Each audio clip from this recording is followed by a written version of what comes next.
আল কোরআনের সর্বপ্রথম হাফেজ কে?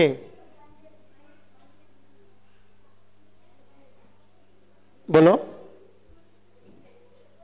পারবে না? না। পারবে না। তো আমরা মেয়েদের কাছ থেকে ছেলেদের কাছে আমরা অপশানে চলে যাব। মেয়েরা প্রথম প্রশ্নের উত্তর তারা পারেনি, তো আমি অপশানে চলে গেলাম ছেলেদের কাছে। ছেলেরা কে পারবে উত্তর দিতে?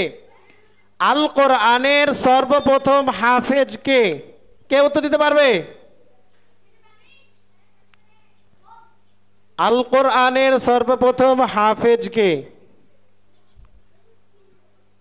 কে ফিজু পারবে নাকি? চলে এসো, দাও স্পিকার দাও। তাহলে ফিজু তুমি বলো আল কোরআনের সর্বপ্রথম হাফেজ কে?